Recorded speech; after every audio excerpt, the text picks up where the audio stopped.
Hello student, तो देखिए exercise 10.3 का क्वेश्चन नंबर 4। इसका स्टेटमेंट देखिए फर्स्ट पार्ट का। How are prism and cylinders alike. हम कैसे कह सकते हैं कि प्रिज्म और सिलेंडर मतलब सेम है, ये कैसे होगा। तो देखिए सबसे पहले तो प्रिज्म मतलब क्या होता है। प्रिज्म मतलब कि कोई भी फिगर जिसका टॉप और बॉटम सेम हो। और सिलेंडर में भी देखिए सिलेंडर क्या होता है, ये होता है एक सिलेंडर। इसका भी देखिए टॉप और बॉटम सेम है। और प्रिज्म मतलब भी क्या होता है कि उसका टॉप और बॉटम सेम होना चाहिए। तो इसे हम कह सकते हैं इसलिए क्योंकि सिलेंडर में भी वही कंडीशन है और प्रिज्म में भी वही। तो देखिए सबसे फर्स्ट पार्ट में हम क्या लिखेंगे, a cylinder can look like a circular prism, a prism with a circular base।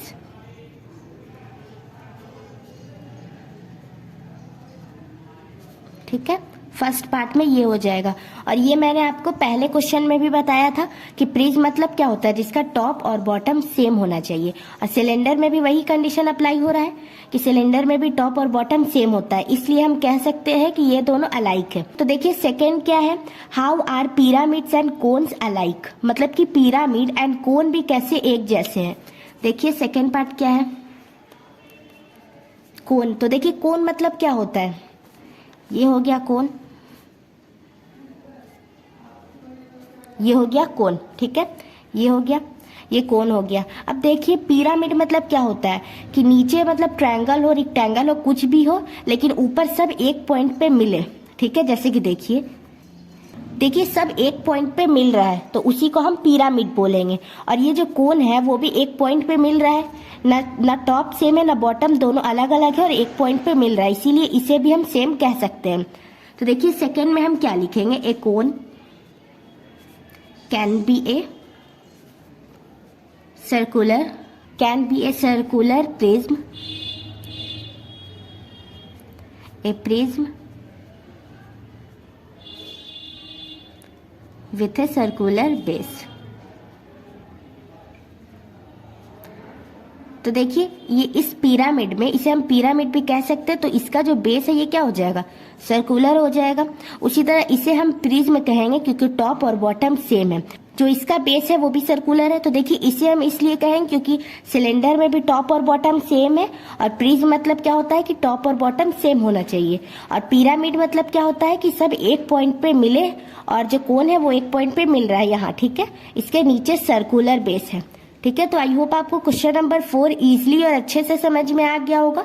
इसमें अगर आपको कोई भी डाउट है आप कमेंट कर सकते हैं। चलिए अब हम देखते हैं फिफ्थ पार्ट। तो देखिए स्टूडेंट क्वेश्चन नंबर 5 क्या है, इसका स्टेटमेंट देखिए, is a square prism the same as a cube, explain. इसमें बोल रहा है कि एक स्क्वायर प्रिज्म क्या सेम है क्यूब के, हमें ये एक्सप्लेन करना है। तो देखिए सबसे पहले स्क्वायर क्या होता है, स्क्वायर हो गया ये, और क्यूब क्या होता है, देखिए ये हो जाएगा क्यूब।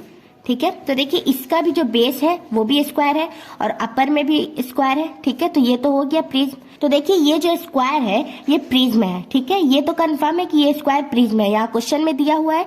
लेकिन क्यूब क्या सेम है, तो देखिए कैसे सेम नहीं होगा, क्योंकि इसके टॉप में क्या है, स्क्वायर है, और बॉटम में भी स्क्वायर है, मतलब कि टॉप बॉटम सेम है। और प्रिज्म मतलब क्या होता है कि टॉप और बॉटम सेम होना चाहिए।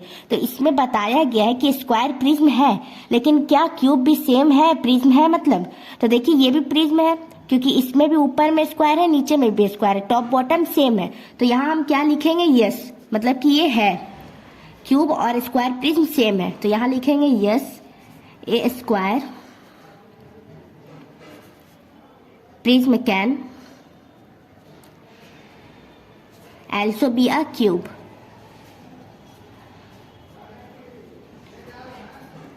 A square prism has a square as its base। जो मतलब कि स्क्वायर प्रिज्म है उसके भी बेस में क्या है, एक स्क्वायर ही बना हुआ है। ठीक है। और देखिए जो क्यूब है वो भी स्क्वायर में है, दोनों टॉप बॉटम सेम है, तो इसलिए हम कह सकते हैं कि ये दोनों सेम है। तो ये हो जाएगा इसका आंसर। ठीक है, तो आई होप आपको क्वेश्चन नंबर 5 भी अच्छे से समझ में आ गया होगा। अगर इसमें कोई डाउट है तो आप कमेंट करके पूछ सकते हैं।